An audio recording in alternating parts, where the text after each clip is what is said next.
Hello, everybody. I'm Eureka John, and you are at Eureka Street Creative Podcast. This is episode number 501. It is October 3rd, 2023, and it is a Tuesday. And this is my message in a bottle, my brain dump, and my sandbox. And I look at all things Web3 technology. And I don't speculate. I don't talk about price. And I'm here for the tech, literally for the tech. So today's a very special episode. I interview Above Average Joe. And Above Average Joe, if you don't know him, is basically the community manager for Bankless DAO. I mean, he runs so many things at Bankless DAO, and he is a fixture. He is one of the OGs at Bankless DAO, and everybody knows Above Average Joe. And if you don't know Above Average Joe, you should get to know Above Average Joe. Super intelligent guy. I really enjoy talking to him. And we're talking about friend.tech versus post.tech. If you don't know what friend.tech and post.tech are, don't worry, it's fine. But they are decentralized Web3 media. Now, everybody has their own takes on what decentralization is and how decentralized is decentralized, and we're not going to get into that debate here. But we are going to talk about Web3 social media platforms, or DeSo, decentralized social media. And this is the bear market, not the bull market. So a lot of new innovation and stuff is happening right now, but it's really hard to get traction and get launched. And Joe's thesis is that this is going to be the new DeFi summer, except it's going to be with decentralized social media.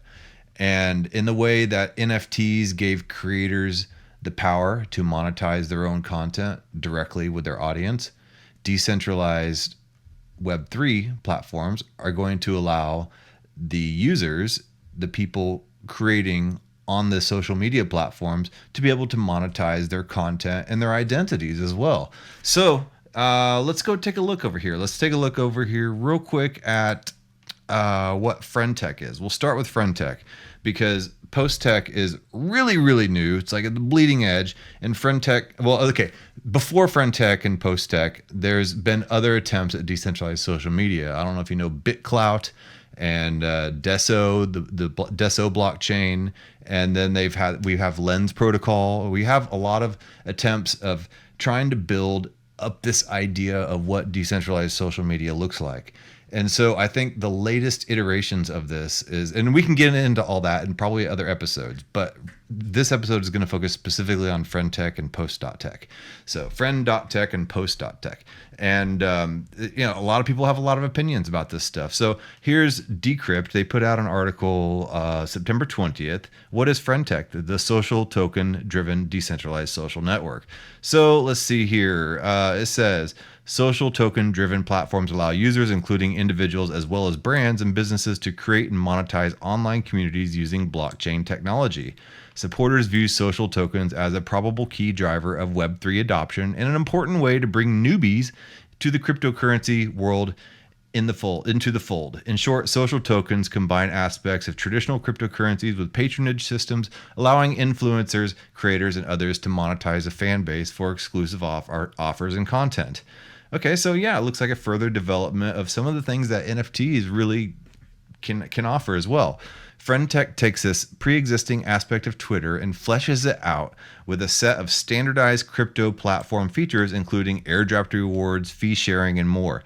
Like many other recent social media platforms, it requires that users have an invite code in order to join. This has helped to contribute to a highly competitive landscape in which eager would-be adopters search for codes, helping to promote the platform in the process. So basically, it allows somebody to be able to connect with somebody else, possibly a famous person, and you're basically buying the right to communicate with them. And if they don't reciprocate that communication, then their reputation could be tarnished and their value could drop. So it's kind of like a social credit system in a way. Right here, you can see the interface for friend.tech. Basically, it has some chat rooms. I've had to buy the keys for It's Donnie and Humpty Calderon and Elemental and DDA Crux here. in order to be able to converse with them. And so some people have bought my keys here, and here's a chat that loads up. I made a post earlier about my NFT that I was selling, and a couple people here bought my key, said GM, and really that's about it. So that's basically the interface of friend.tech. And to be honest, it doesn't really seem super amazing. Here's some chats that Humpty Calderon had. You can't really see what other people have said to him. You can only see his responses. And then I will go over here to post.tech, and it is a completely different world. I mean, it looks just like Twitter. I mean, here's post.tech, here's Twitter. Like, they use the Twitter open source code. It looks really good. And so I got some messages here, and yeah, I was messaging back and forth with Above Average Joe, and yeah, but the thing about it is anybody that holds shares of my profile can also jump in this chat too. And so here we have Infinite Homie jumping into this chat as well. I was asking Joe about some questions about post.tech. So this is a great segue. Instead of having all the questions here, why don't I just ask him in person? Well, not in person, but on video chat. So let's move on over there. Anyway, yeah, thanks for jumping on. I'm poking around post tech here, and I know that I learned about it through you. So by seeing your post on Twitter. So yeah, it inspired me to poke into it, and I'd been meaning to poke into friend tech for a while because Elemental gave me a code, and ever since permissionless, I still haven't done it. So I finally got around to it today. Trying to wrap my head around this stuff and compare friend tech and post tech and even precursors like BitClout and Deso and stuff like that. And I don't know how familiar you are with those. I never got a chance to mess with them. But yeah, it seems like a similar principle, but based on the Bitcoin network. But the problem is, I don't think a lot of people really wanted to spend their Bitcoin. No, and that network isn't really conducive to social networking quite the same that Ethereum is, I think. The launch of friend.tech was somewhat underwhelming for its first week or two. And then it popped off real hard because they picked up some high quality influencers. But it definitely has a mechanism designed for that platform that favors the influencer above all others on the platform, which is naturally good for attracting more influencers and then their audiences. But it tends to be a more extractive relationship from the influencers and their audiences, which, I see value in it. If you want to get into the ears of somebody that is typically otherwise attainable, giving them 0.1 ether to get access to a private chat might be a really great way to do it. And I certainly played pretty hard with it for a week or two, and I found it to be an electric kind of environment, but lacking some of the networking mechanisms necessary for what I saw to be long-term success.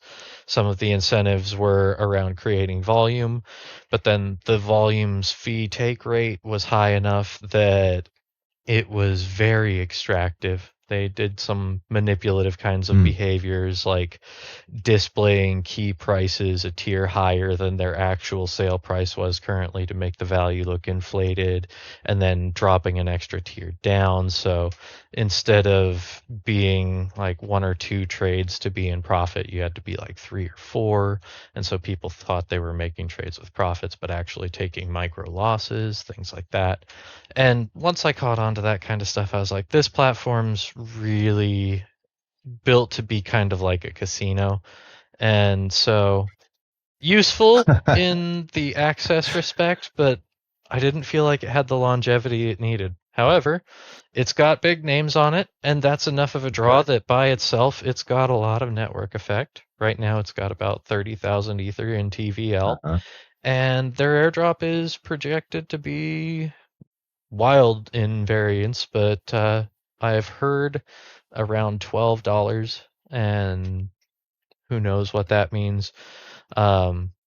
I have heard that Yeah. in the terms and conditions in the fine print that they have said they won't launch a token for 3 years, but I have not been able to confirm that for myself. Wow. If that is the case, then people that are Yeah. waiting for an airdrop next month are going to be very disappointed, and that platform may see its activity levels fizzle before then. Now, Yeah. then post.tech was the fast follower fork that came right after. I know you've been around the industry for a while. You were around to see a lot of DeFi Summer, right? Okay, so Hmm. you remember Yeah, I jumped in right around when Uniswap was just getting started is when I really started getting into that Web was the three. start of Yeah, DeFi Summer anything outside of when they Bitcoin. launched their token. Yeah, yeah. And yeah, do you remember what the first thing to happen after that was? Oh yeah, It was sushi Sushi, swap as the well. Just fast like the follower sushi fork. tokens plummeted. Yeah, it was. Yeah, Post.tech is the and fast then the fork. urine finance as well. It Yeah. is the first fast follower. It is vampire attacking. And because of the way that the tokenomic incentives are built on friend.tech, it is an existential threat to friend.tech. And that's because if TVL comes from friend.tech over to post.tech, their entire mechanism of value accrual gets kind of shot in the foot. They could recover, but it would do a lot of damage to Mm. their growth model. And so, in the last couple of days, as TVL has been growing on post.tech, we have seen accounts popping up on the site that are there just to talk bad about the site they're on. And we've seen accounts popping up on Twitter that are starting to directly target it. And it feels very much like they are being paid via some of the fees accrued from Mm. friend.tech to try and silence the competition. Trouble is that when the competition is this small, the best way you can fight them is to not say anything about it. And by talking about it at all, Mhm. they are pouring gasoline on the fire. And as a result, we've seen the TVL go up from about 140 Ether to 220 Ether in the last week or so, which is how long I've been Yeah. on it. I Okay. missed the first week, but Yeah. I've been watching it evolve since then. And I was really like conservative at the beginning phase. They hadn't even launched a search feature. The app was really buggy. There were a lot of bot accounts, very like kind of fishy looking type stuff. Hmm. Um, but I sat on it and helped sift around pre-search feature to find people that were real, and then tried to use that to Hmm. curate my experience there and connect people, and that became a value accrual mechanism for me.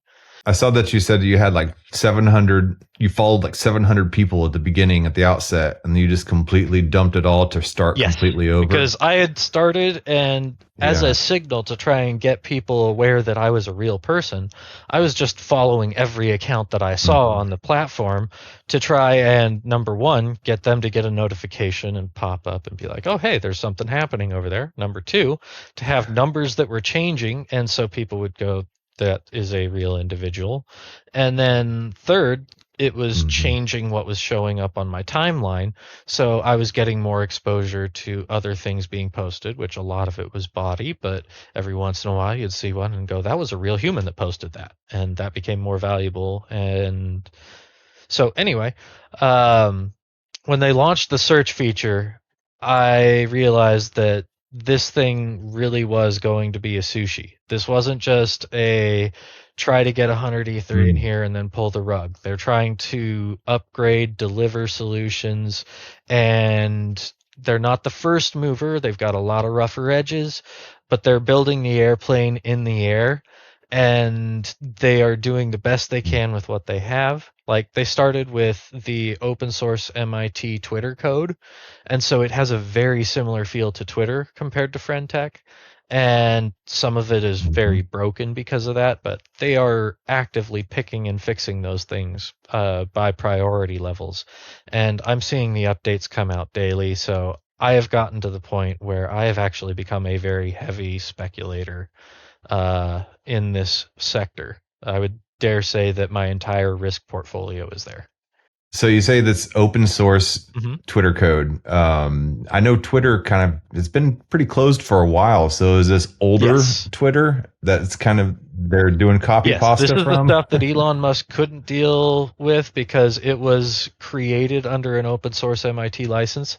And so it's just out there and he can't do anything about it. And in the open source fashion, they built on that. And unlike Hmm. the friend.tech platform, which is paradigm investor backed and built on Base Chain, which is a Coinbase product and a relatively centralized network, the post.tech platform is built on Arbitrum 1. And so it is Hmm. naturally inherent an inheritor of the security of the Ethereum network and all of the security of Arbitrum on top of that, and has access to all of the TVL. Yeah. Yeah, and it's part of the larger Arbitrum ecosystem Hmm. as well. So it's just one of many, many, I guess dApps is an antiquated word now in Web3, but it seems like maybe one of those many dApps on It is. Arbitrum, right? And this is for people like me who are community builders and managers. One of the first ways I have seen for us to really monetize in a way that is self-sustaining without being in a community that is massively revenue generating with deep pockets already. Like I work Mm, hard at yeah, Bankless DAO and have for a long time. And most of that yeah. community work was either unpaid or very, very poorly paid, which was a side effect of the DAO not Hmm. having deep pockets. But in this environment where peers are allowed to speculate on the success of their fellow peers, people that believe in me are helping me get the backing I need to make my first paychecks in this industry and really put my talents to work helping connect people of value to one another and get them creating greater value than they could individually. And that's the kind of stuff that Mm. isn't typically seen in companies as valuable. It's one of the first cost saving measures, but groups of people like that are what did things like make 3M the giant that it was. Like they had people whose entire job it was to go and be in multiple departments across the company and go, you guys are working on very similar things. If you plugged into each other, you could make something way better, way faster. And as a result, the products that came out of 3M were way faster, they were more innovative, and way more successful. Like the Post-it note came out of one of those types of things because one of the guys was working in that Mm. sector and he was like, I really want to have, this note that I can put around, but the glue that we have for all this other stuff is way too strong. And so then there's this other guy who's like, I have this Mm. glue that just isn't good enough to really bond anything together. And one of these middle manager guys gets together and goes, hey, you two, get together in this room, and suddenly the post-it note happens. Like, that's what the power of a community builder is if they know where to be. And Hmm. this is the melting Yeah. pot for people like me to really get our legs under us and impact the Web3 ecosystem in a way that we've only tasted before because I can devote my full energy to it now. Okay, so what people see are the stuff you do, which I see the stuff you do in the Bankless out all the time, but there's just really not a lot of ways to monetize it. Like what I do is pretty concrete. I do video editing, I do podcast production and audio visual stuff. So there are concrete tasks which I can get bounties for and things like that. And, not saying that, I get the bank token for it. And sure, we're all doing it out of a passion project. We're not exactly paying our bills with a bank token, but it is something concrete that I can do. Where a community manager, it's a little more squishy and it's hard to quantify exactly what's Yes, done. Is that I what you're would saying? call it subjective versus objective value capture. When you are creating something Okay. Oh, finite, that's a good. product, a value added thing that has an output that is measurable, that's an objective value capture. When I help get two Awesome. people together that go on to create something that becomes amazing, like Chippy Project or something like that. Not saying I'm responsible for Hmm. that, but just good example. You get an artist together, you Hmm. get a marketer together, you get a couple other people, and suddenly this thing is materializing out of nothingness. And that value is subjective. And there's no real way to measure exactly how much I created out of that other than watching those communities grow over Yeah. time. But even then, I'm not exposed to that growth. They are. And so, what does that leave for the Yeah. community builder? A lot of work and not a lot to show for it. And so, it's something that most people just don't do, but I'm passionate about it. Okay. I mean, And this platform has given me a vector to make a living doing it. yes, yes. And that is something I completely did not think of as a community builder and somebody that is a subjective value builder. Sorry, I missed the word what you said, but yeah, somebody that does that, it's really hard to quantify and to give people the compensation of what they're worth in something like community management. Never would have thought of that. I was just thinking about it kind of from a dystopian view. What this sounds like social credit system, kind of acquiring people become objects and commodities to trade back and forth based upon their value. And you've completely enlightened me to a different viewpoint on Like that. most things, it's a tool and it's all in how you use it. Some people will use it the way you just described, but those people ain't going to make it. Yeah, It's value positive true. games and Yeah. I regenerative mean, ideas that really build the future. And those that come to the platform with the mindset like that, they're going to do well. yeah, you can either make a quick buck by shortchanging somebody, or you can take a hit and establish a long-term relationship and make a wealth over generations, wealth for generations from that. And it seems like that's what you're doing.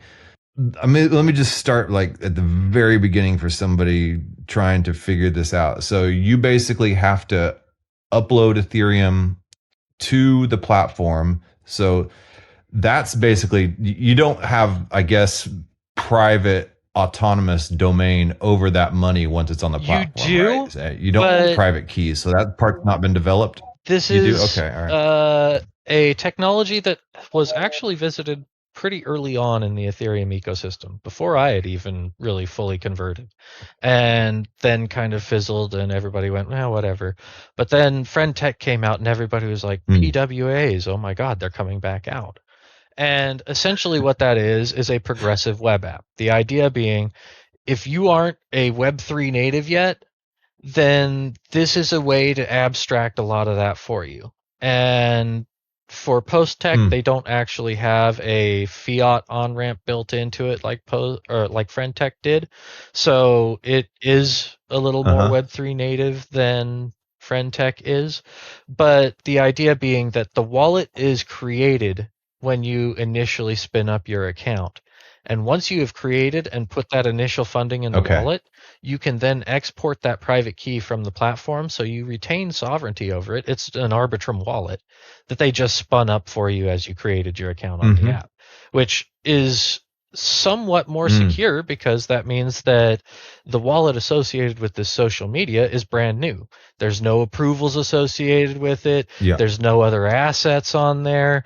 This wallet is clean and dedicated to the platform, which allows you to segregate your risks. And I think that's good hygiene behavior. Okay. I think it would be wonderful if they gave more of a prompt to export your keys on start of the platform, because if you don't and the platform goes down and you never did that, you might lose access to your funds.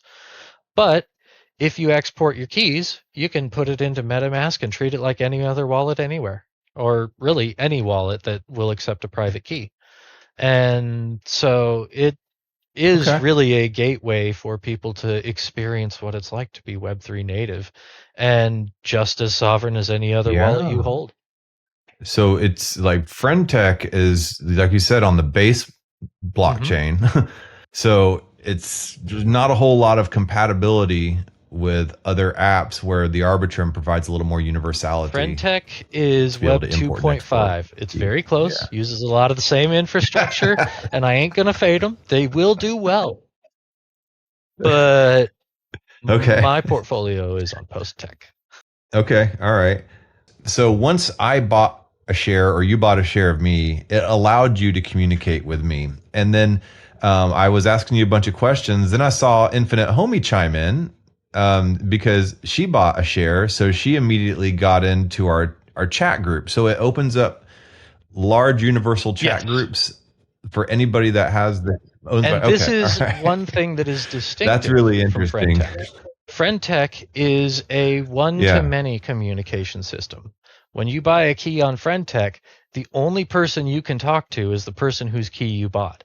Everybody in the room can see Mm. the posts of other people if they reply to that individual, and they'll see the original post Mm. being replied to.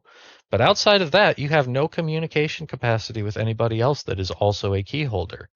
As such, it's very isolating, and that's part of Okay. why it is more directed towards the value of the influencer. But if the influencer Okay. is the person you're after, that's exactly what you care about, and no more, no less. And the fee Sure. structure over there So, is 5% protocol fee and 5% creator fee when you buy and when you sell. So you end up taking a 20% fee okay. on the round trip to buy and sell the key. But then the tier jumps on the bonding curve may change the net value change on the inflow and outflow. This means Mm. that speculating on the keys is possible, and we are seeing plenty of that happening. But Sure. one difference Yeah. between the friend.tech and post.tech platform, as I mentioned, is that communication, whereas post.tech is many to many. So you buy the key of the room and you can speak to every other key holder in that room. It allows for a Mm. completely different networking game and a social dynamic that is not possible on friend.tech. And the tokenomics are a little bit different. The fees are higher, but you'll find that less extractive in the end. And this is why.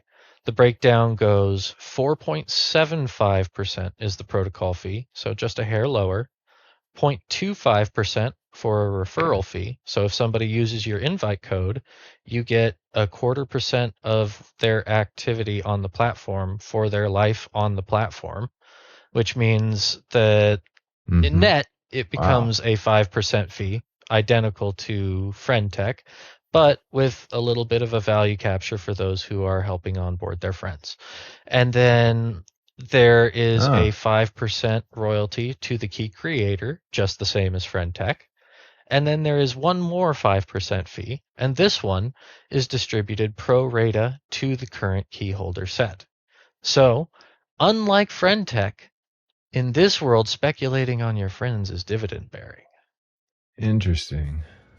Yeah, I saw somebody immediately buy my share, I guess, when I jumped on, and then they sold it a few hours later whenever it went up, and I just saw that arbitrage action like immediately. Absolutely. Yes. And you made 5% coming and 5% going. So they paid you both ways.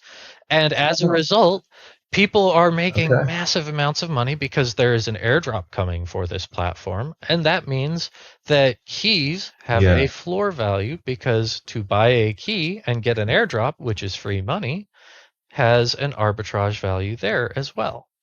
There are currently 100,000 Okay. And different accounts on post.tech, a little over 103 at most recent check that I did, and about 5 to 10,000 accounts per day of growth. They are giving away okay. $1.25 million during this epoch, which has 4 days left in it, which means that if you do a Yeah. little back of napkin math and ignore a lot of nuance, that the floor value of the average key is between $2 and $10, depending on how much wash trading is happening along the way. And so people Wow. are buying keys at 50 So, cents and selling them at 50 cents and farming these airdrop uh-huh. points. There are others who are holding 200 Hmm. keys, which gets you a 50 million point bonus, which is usually about 4 times the amount of points you would get by buying and selling and farming these points for the airdrop. So there Yeah. is a lot of incentivized engagement on this platform going around. And they are Yeah. incentivizing this engagement with the airdrop of their governance token, which will have a 1 billion supply. It's going to have an initial Uh-huh. launch price of 5 cents, backed by Okay. 30% of protocol fees accrued between now and the token generation event. So this thing is going to have a backed floor value, which currently, based off of the protocol fee intake right now, is around 90 Ether. So there's 90 Ether paired against this at 5 cents Wow. that is backing this token. Yeah. And I haven't seen or heard whisper of this, but I hope against hope that Yeah. this 30% of protocol fees that they have earmarked until launch will, after launch, be redirected into protocol fees for stakers of this native asset. And then 30% of Yeah. protocol revenue gets added to those who hold the native asset of the platform. And suddenly you have a Huh. democratized, decentralized Twitter. There's a word, and it's a financial term, and you probably know it. The whole idea of keeping money moving. What is that term? Monetary velocity. Velocity. That's the word I'm looking for. So this platform is really banking on velocity for the most part, right? And instead of the value of some particular per share, The right? incentives on both friend.tech and post.tech are pointed towards value capture on volume and monetary velocity. So yes, the biggest difference Yeah. is that Okay. All right. friend.tech only allows that value capture to go to the content creator, the key holder. It is very Mm, centralizing in the value flow. Because there is a redistribution for yeah. those who hold keys on post.tech, there is a democratization of that value capture. And that allows for you to use that passive income from people trading your friends to maintain the velocity on the Yeah. platform. So it does become Wow. a flywheel that feeds itself, whereas friend tech starves the people that put into the flywheel. And that is why Yeah. within Yeah. 3 months, post tech will have completely eclipsed the friend tech market, I think. And if that is correct, then Wow. that Yeah. means that post tech is about to go from 225 Ether locked to over 30,000. I'll let you do some math on what that means for the value of the platform. That's outside of my pay grade. I don't have that much advanced mathematics courses in my background. I don't either, but I But know a good deal when I hear one, and this sounds like a good one to me. yeah, yeah. So I want to ask you a couple, maybe a couple more questions. But about social etiquette is I can't afford your share right now. Maybe I can work up to it, but is it bad social etiquette if I don't buy buy your share right now and you because you No bought mine? stigma at Is all. it like because These are the Wagme vibes that you look for inside of the industry, the kind of positive impact that comes without a stigma. Like, nobody's means are going to yeah, be the same. And if you don't have the deepest pockets, you yeah, shouldn't be shamed for that. If you can't afford to buy someone sure, back, that's okay. That just means that it's going to take a little bit more growing before you can reciprocate if you so choose. But if you never do, that key yeah, holder is doing you a disservice if they hold it against you. And same goes if you sell sure, a share of somebody because they might be taking profits in order to speculate on somebody else they believe in and then planning to take the profits from when that person grows and buy the first individual back. And as they do the whole way, they are paying fees every time they move. So if you are being down on somebody that is paying you because they are moving an asset, then you're really uh huh. not taking a wise approach to the platform because You you're might not biting the hand that understand it, feeds. right? And maybe there Okay. are some who are going to play that game because if their entire objective is to generate volume, being bipolar can generate some volume. So there's going to be a lot of different metagames that come out on here, and social scientists are going to have a field day looking at the evolution of this platform Oh man. and what it does to the dynamics at play. Yeah, yeah. I mean, this is a psychologist's wet dream right now.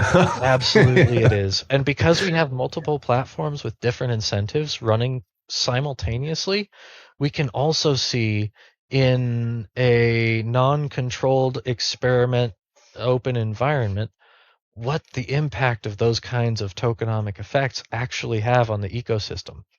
And that's going to be something Yeah. that I doubt scientists have caught on to yet, but that they're going to find a gold mine Hmm. in. Absolutely. Okay, so one more question. What if you don't want contact? Maybe you blocked them on your, Meet Space, Facebook, or whatever, and they coming over here and they buy your share, and now you're kind of like they forced their way into your I circle. don't know yet. I'm sure that's a problem that's going to occur. Okay. Um, in my Yeah. earliest days, about day 3, there was one guy who actually did have a sort of effect like that. He wanted me to sell his share.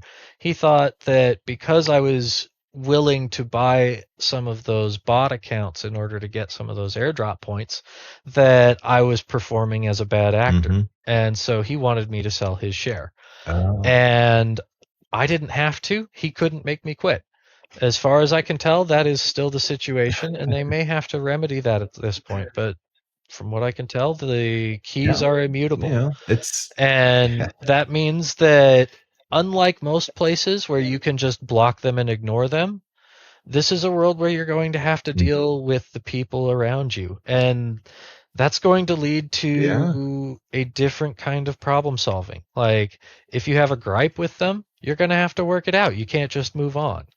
If it's somebody that's harassing you, maybe it's because everybody can see that harassment, they become scarlet lettered inside of this market because, dude, look at that person. Why would you Yeah. ever want to trade or hold that person? Look what they're doing Hmm. to this good individual. That's Or if they're right. just a couple of people It's scrapping like at the hyper bottom. Yeah, capitalism. exactly.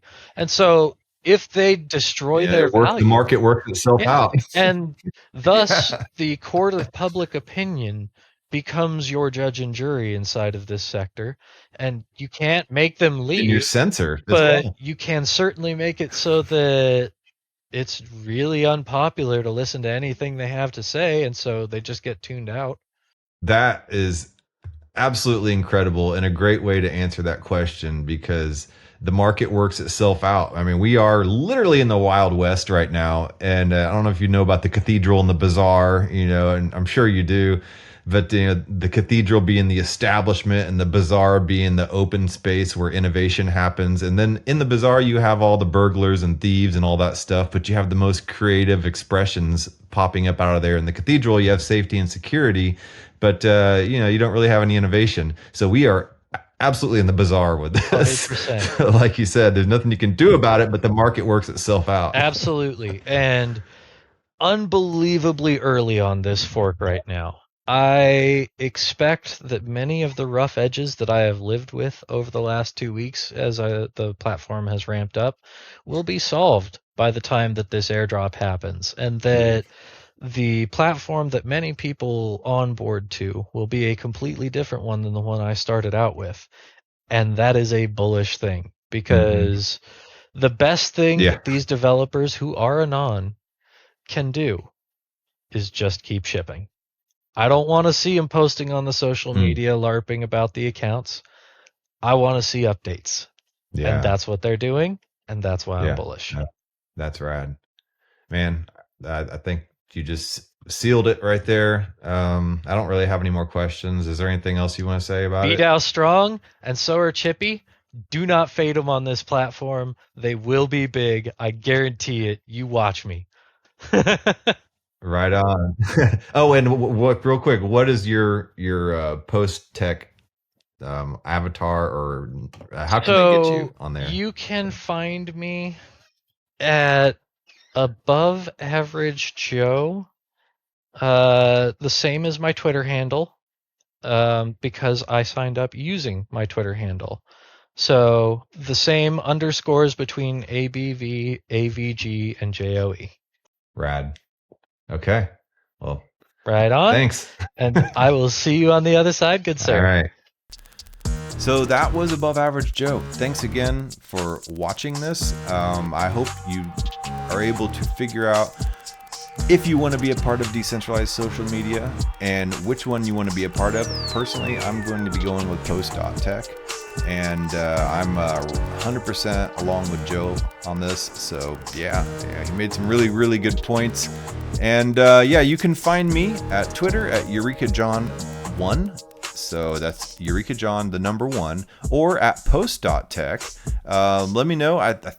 From what I think I can get you codes if you want to join post.tech. Otherwise, just find me on there. And you can also find me on Discord as Eureka John and at Telegram as Eureka John. So, all right. Thank you and have an amazing evening.